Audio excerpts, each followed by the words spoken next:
Welcome to Podcast with Smart, brought to you by Start with Smart. I'm Shana, your host, and I'm joined by company owners Scott Simpson and Scott Dunn. Join us as we uncover the world of smart home automation and security. Whether you're a homeowner or a business, Podcast with Smart has the tips and trends you need to make your homes and businesses smarter and safer. Let's get to it, shall we? Episode 4, how are we feeling? Feeling good. Yeah. So viewers and listeners may notice that Dunn has turned into a completely different human. Good afternoon. This is Brian Jackson from Hugs. Looking sharp today, Mr. Dunn. Scotty number 2. Yeah. How are you doing, Ryan? I'm good. Yeah, I had a day off yesterday and ready to fight with the day-to-dayness when I get back into the unit. So I've already gone in, left my instructions and walked away from the shop. So I'll go back, double check that they're all on being done, and then that'll be it, really. Nice. Not expecting to go back to too much chaos, though. No, there probably will be. Yeah. Yeah, which if people are aware of Hugs on social media, they know that Wednesdays has become fun day. They tend to be full of wigs and crazy videos of people on exercise machines. Play while the boss is away. Exactly. Yeah. I come back to work with the direction and whip, basically. Yeah, chief whip. Indeed. It's a tough role. Well, someone's got to do it. I know. I struggle on a day-to-day basis. Yeah. Dealing with the fact that I am the boss and they must do as I say. It's tough, but someone has to be there. Yeah. Someone has to do it. Yeah, exactly. Just like you. Yeah, absolutely. Yeah. Just like Shane, obviously being the biggest boss. The fact that she's just busy for most of the week. Yeah. I don't know where that saying come from. What? Shane being the biggest? Yeah. Oh, the most of the week. Oh, right. Okay. Let's just come out of nowhere. That one. It's not like I put my foot in my mouth earlier on. Did you not? Talking. No, definitely. no. What kind of idiot would do that? Well, hey. One thing I've noticed about being in and around the charity and the shops, obviously, with the systems we put in, is that it's a great atmosphere in there, actually. Yeah. It seems to be a collection of great people, because you've got the 2 outlets. You've got the one at Sugar Mill, the one on the Bullway. We've worked in both. In both shops, there's a really good atmosphere, a really good group of people that all seem to be really happy and chirpy, full of banter. I mean, they don't get a choice of being happy or chirpy. It's written into the contract. Yeah. If you want, you pay. Yeah. But no, I think I was talking with Els this morning, actually, about a couple of other bits, and the difference that we have tried to do whenever we are bringing a new member of the staff or a volunteer in is it's what you can bring that makes the difference. Your skill set might be amazing. You might be great at sorting clothes and goodness knows whatever else. But you can train somebody to do anything. Yeah. But you can't train them to have a personality. No. And that ability to be able to interact and accept banter and give banter and understand that at the end of the day, what we are here for is wholly serious. We help people in horrendous situations. Yeah. However, we have to get there every single day, 6 days a week from 9 to 5. So something has to help you going along. Yeah. And the ability to want to come to work is a massive driver. Yeah. So, banter, the ability to have fun. Everybody puts their effort in at 150%. And that's what makes a difference. And the environment is key to that. Exactly. And as I say, we're there for a very serious reason. But if we don't make that environment right, it's never going to work. And is that you? Are you responsible for all the decisions with hiring of people, or is that something that's done as a collaborative effort between maybe you and Elsie? Or from a charity side, there will always be consultation with Els in regards to where do we need to go, what do we need to do, is it a trial, is it just permanent, etc. But from a day-to-day, Els gives me the responsibility of retail, and she has now just recruited Laura, the new fundraiser, who is in the process of getting up to speed with her, so that Els can then focus on the bigger picture, the network, the communications, the grants, the nitty-gritty stuff of what she needs to do, that she's had to spread herself thin over the last few years, which me being retail has given her a bit more freedom. But I generally do retail, and then fundraising will be run separately. Sounds like there's a real sort of strong team sort of building beneath Elsie, Yeah. and the more that sort of happens and is successful, the more the charity's going to drive forward ultimately. Yes, and I think it's testament to the team from top to the bottom. Yeah. Everybody's there for the right reason, and we understand we can't do everything, but we'll give it a bloody good shot. Trying to do everything that we can. Yeah. And Els is great to work for. She's a friend outside of work, so when we're in work, we clash. But she knows that the reason we clash is because I don't agree with something, or she wants a direction, and then we work it through. And that's the important part. That's it. Difference of opinions are inevitable. But the way you navigate them is everything. Yeah. Really. Do you want to tell us a little bit about Hugs and how it came about, and then how you found yourself and amongst the charity sector? Okay, so Hugs started as an appeal for Henry Hallam. He was 3 years old, and he got diagnosed with a neuroblastoma, which is a cancer that affects the nervous system and spreads really quickly, but also is very difficult to treat. So the family were absolutely devastated, as they would be. Started raising money for his treatment, and slowly but surely they sort of dotted I's, crossed T's, raised money, managed to get different bits into order, and he began treatment.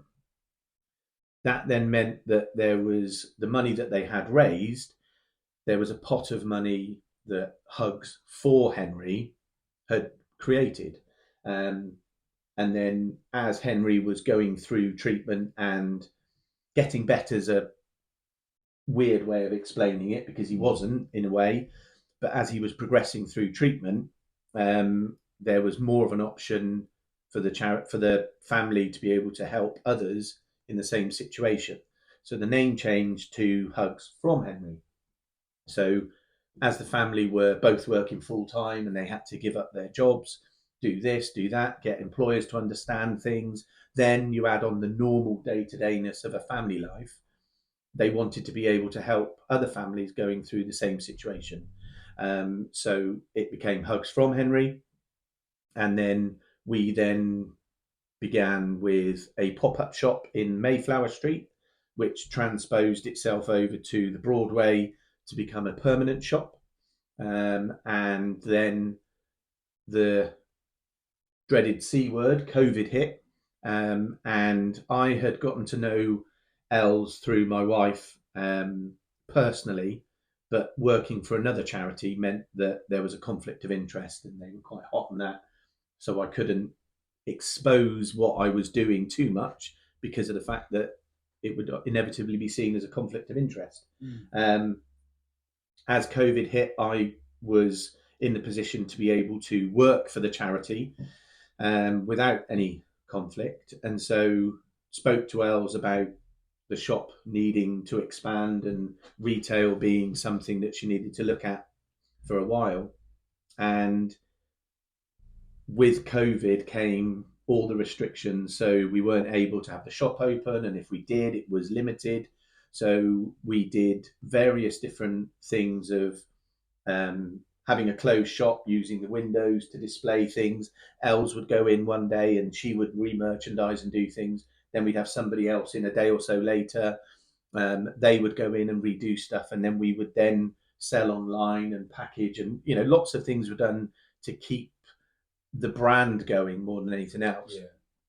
But the only way for us to be able to do anything was to take donations and expand. So we had a small little donation station that myself and the Scottish one, aka Andy, and I set up at Sugar Mill, and we were just taking donations. And then at the time, the old Crown Paint shop was being redeveloped, and I'd said, hey, look, this is perfect for what we need. It can give us the opportunity to do everything, to expand, to take donations, to handle everything, do bigger items. And Els, Mike, and the trustees decided that it was a go, risky, because at the time everything was limited, and so we had to see what we were going to do. Yeah. But they were brave. They knew that the only way that the charity could survive is through that kind of expansion. Excuse me. And we took the step, and it has been. So how many years ago was it that you moved into that? It'll be 2 years in January. 2 years in January. Yeah. Okay. Yeah, 2 years, and it's been phenomenal, absolutely phenomenal. Part of the move also came with a rebrand for the charity, because it started off with families only in the PL postcode being helped that had had some connection with oncology departments, etc. And Els's dream was to be able to expand, to be able to help anybody, anywhere to a certain extent. And so they changed from Hugs from Henry to Hugs Children's Cancer Charity, which we are now. Henry is still part and parcel of it, but because of the fact that he was growing and trying to get his own life, take his name out, and then just allow the charity to expand under that. That's happened, and we're now at a point 2 years down the road from opening the unit where we've moved the shop on the Broadway across and doubled its size. We've got the unit, the donation station, and we're now at the process of looking at being able to expand anywhere basically within Devon and Cornwall through Els's work with various different hospitals and people connected to different oncology departments, that we've now got links in Truro Hospital, so we can go right the way down to the bottom end of Cornwall. And then we've got Exeter, is it Paignton or Torquay Hospital? Torquay up there. So we've got links at the top. And with some of the money left over from the treatment that wasn't needed, meant that the charity bought a respite home down in Parr.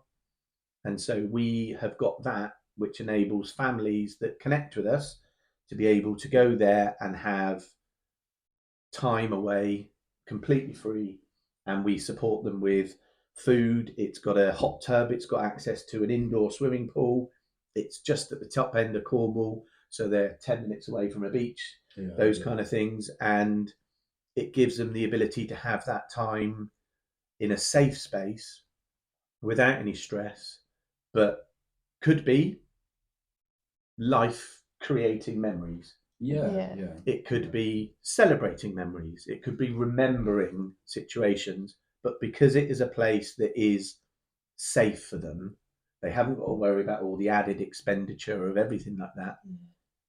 It's there for them, and families use it all the time. It'll be a peaceful holiday. And that's part of what we're helping as retail, and then fundraising as it gets bigger. Again, that's what helps fund that, plus then everything else that the charity does.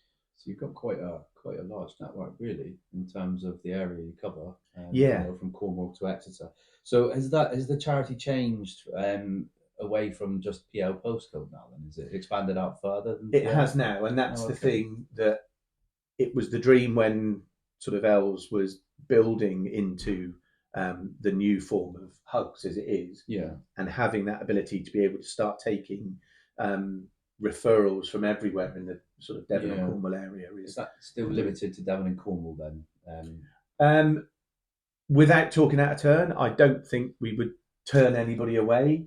But it's very difficult with rules and regulations through Charity Commission and things like that, that if somebody from Birmingham came to us, I'm not sure what the ramifications would be, but I can't see us saying you'd probably have to register in different regions. That would have to be, I'll pass that one up. Of course. I was just curious to see, to understand how far reaching you are as a charity. I mean, everything that has happened to where she is now, Els is a phenomenal woman. Mike and her have given hope and help and support to hundreds of other families Yeah. through their tireless work. And then everybody then that connects in, going back to the bit about the environment, I wouldn't be here if I didn't think that working for her Of course. is something I want to do. And she Yeah. creates that. And Mike and everybody else with that in senior management, they are there for the only purpose for helping them, because they know exactly what they've gone through. Yeah. Laser clear focus. Yeah. I mean, I've had the privilege of getting to know Els now for the last sort of 9 months, because we did that BNI business networking together. And as part of that networking thing, we all stand up and do our sort of 60 seconds and tell the room about who we are and what we do. And some of the ways in which I've come to learn that Els sort of helps the community and families in trouble. It's really incredible, as a business and as a local business. It's amazing to be able to support charities like you. And that's it. I think that the ability to be able to touch locally is what helped us grow from one shop on the Broadway to a bigger shop on the Broadway, the unit, and now domination of the Southwest basically is where we'll be adding. Taking over. Yeah, too right. Well, I've seen how you run your ship. I do believe you will achieve it, Ryan. I must say. We'll get there in the end, yeah. So you mentioned before, Hugs, that you previously worked with a different charity. What kind of got you into working for charities? I've been a retailer since I was 15 and worked for high street retail over quite a few of the big players. But I was sat at a end of year celebration do with some colleagues of mine, and we were in a very people will query, but it was there's a hotel near Chelsea football ground. And they hired out the whole of this floor, and it was fantastic, and wine and beer and goodness knows whatever were flowing. And I was sat near one of the senior managers, and he made a derogatory comment about the fact that he didn't need to worry about the cost of, because he was putting it on expenses. And it shocked me, but then when he then got up next day and said, all you managers aren't making enough money, you're not doing this, all the share price this, and it was a bit of a epiphany, I think, is probably the easiest way of explaining it, about the fact that my efforts, however much I enjoyed my job, my efforts were not going the right way. And looked around, came to the conclusion that I needed to do something that would help the community. And it sounds cheesy, but the ability to give back meant that I took a job with another charity, and they do lots of international work, but also work within the UK. And some of the connections I made meant that a second-hand bed that I was delivering to a family that wanted to put their children in a bed while the parents still slept on the floor, you suddenly go, oh yeah, no, there's something else out there that, if I can help somebody else do that and somebody else do that.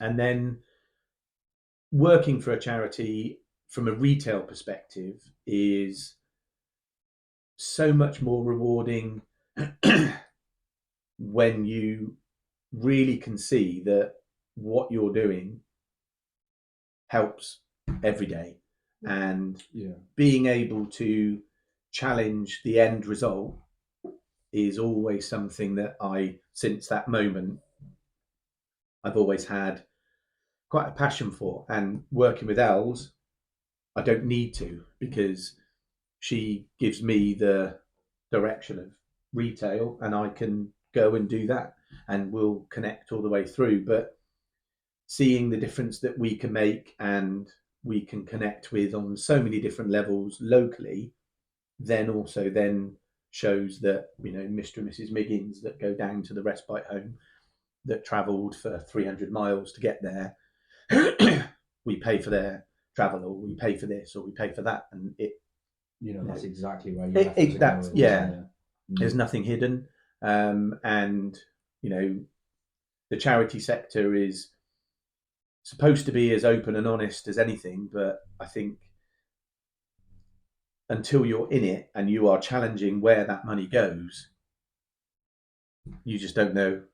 Because costs rise, and Hugs' cost has risen. We've got different locations, we're looking at expansions, but it really is done with me being scrutinised over my decisions, and then the trustees and ELs will ensure that the right decision is made.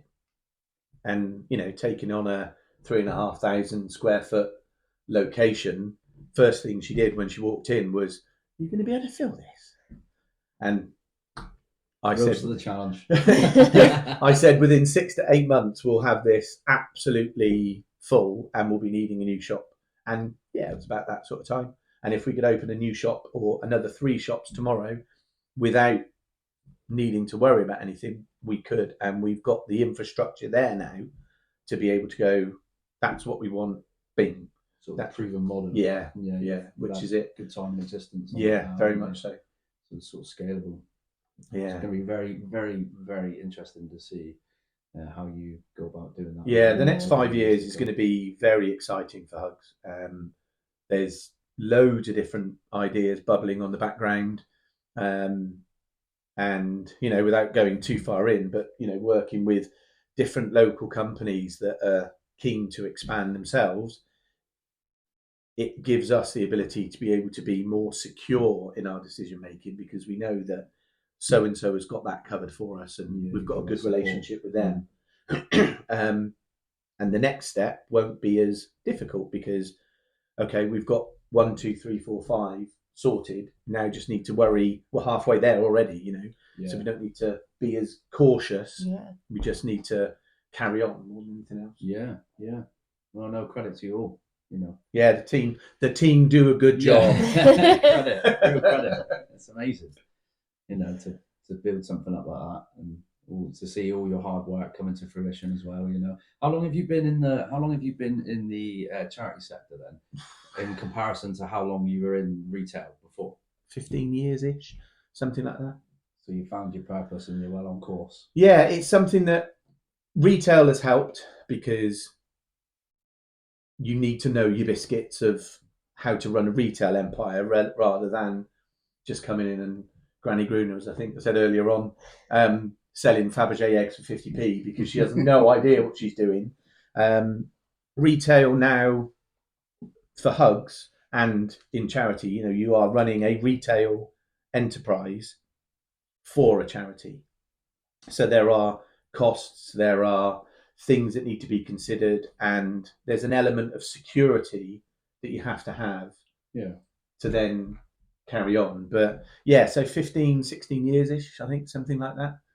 So I think what we're sort of getting at, maybe some other charities aren't so fortunate to have someone with real retail background sort of driving their shops, whereas it seems like your skills you've learned in your retail career, transferring them into Hugs has been a real positive thing. Yeah, I think there's an element of change within the charity sector to getting people with retail experience, and from the sad situation of certain retail locations closing, people have moved in, but working in a charity sector is a complete entity on its own. You don't just walk in and everything's set up. You've still got HR issues, you've still got finance issues, you've got everything there. But all the elements of working within retail, you begin to understand a little bit, but then charity has its own little nuances. The process is the same, but you just go to 3 or 4 different levels before you get to the end result. So interesting. I don't know when my next delivery is turning up. I don't know what's on my next delivery, but I know that I'm going to get a delivery 10 times during that day, 15 times. The ability to adapt. Yes, I will take some credit and say, yep, I'm good at my job. However, I wouldn't be as good at my job if I didn't have the people that I have working for me. Taking some of the strain, and you get to a point where you let them off on the rein a little bit, and then you bring them back, and then we talk about it and we discuss then they'll have an idea and we bring it back and we Yeah. go from there. Well, I know from being in the Sugar Mill outlet, just sometimes you go in there and it is absolutely buzzing in there. It's just busy. It's the pen, isn't it, where you have all the equipment you bring in. It's absolutely, sometimes it's stacked to the brim in there, and then you've got sort of half a dozen bodies in there just working through all of the different equipment and moving it around, sort of sorting through it. Yeah, I think the easiest way to explain it, is a living, breathing form of Tetris. Because the stock comes in through the back. Mrs. Miggins will bring us in a carload, and then it comes in, goes into pen 1 for quarantine. Pen 2's being looked at. Pen 3 has been sorted. Pen 4 is something else. And every single minute of the day, you're transposing bags from one location to another to get processed to then be able to supply the shop. You've got a wardrobe, a dressing table, and a dining room table and chairs at 9 o'clock. By 9:30, one of those might have sold, and you've got a 2-seater sofa that's come in. So you've got to fit that on the floor and get it's living, breathing form of Tetris. An enjoyable puzzle. Yeah. I think I could do that. Yeah. I'd like that. Well, there is 2024. There will be business competitions, business v business. We'll give you a run through of some items, and then it's what will you be able to do that beats your competitor in the thing. So a form of like The Apprentice, but competition. It's all about competition. To win. Scott number 1. Well, it could be into office. We could have me Scott number 2. We exactly. could put that argument to bed. And then I can be swayed for my support with the type of biscuits that you bring in.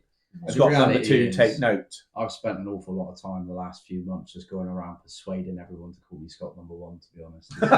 Probably not the best use of my time, but it has to be done. Yeah, but it makes you happy, so therefore it's productive. It does, yeah. Win-win. Yes, that's win-win. Where we're going. Win-win. Win-win, Ryan. Yeah. So what do you get up to in your free time when you're away from work? I am a 50-year-old man now that plays with toy soldiers. I am a war gamer from both a playing the game, creating parts of the game, building, painting, gluing, sticking, the whole lot. I will quite happily, as I did yesterday, I spent 4 hours yesterday gluing and sticking and playing with old slides that have got no use, but actually for me they have, because they make a walkway, because I glue them together and then I paint them and then I turn them into a different part of a game that I play. And it's hands-on, crafty. Yeah, I'm not a technical man, but give me cardboard and PVA glue and I'll make the Taj Mahal. It's that's a good one to note. Yeah, it's just complete and utter escapism. And I now have a 10-foot by 16-foot garage that I now virtually live in whenever given the opportunity. Have you moved your bed in there yet? Not yet. But that's just because I'm still on good next year, is it? I'm still on good behaviour. So I could, and if I didn't get called in to make tea or do the washing up or put the washing out or something like that, I don't think the missus and the kids would see me. Do you get the frequent reminders from the family that you have other responsibilities? It just lost track of all that when you're in that room. There is a complete and utter, like yesterday, I'm gluing and sticking these bits down, and all of a sudden my daughter phones up and goes, "Are you actually coming back in?" "What do you mean?" "Well, it's like XYZ time at night." And I went, "Oh, is it?" Yeah. So, I've got... Because you're in the war when you're doing it, right? Yeah, not just that, but you are completely immersed. And it's not... I don't move it around and go pew pew pew pew. But Why not? But Best there- part. but there Probably are what I would do. but there are times when you roll that dice and it doesn't go your way, and it means that the whole left side of the board is completely useless. Strategy changed in a flash. Yeah, doesn't matter. Your strategy can be absolutely perfect, but if those dice gods aren't with you, you are nothing. Brings the element of surprise in. Yeah. Pivot and move. Yeah. Thank you for tuning into this episode of Podcast with Smart. Don't forget to connect with us on social media for a closer look into the work we do. And if you're eager for more exciting podcast content, be sure to hit that follow or subscribe button. Stay smart and stay connected.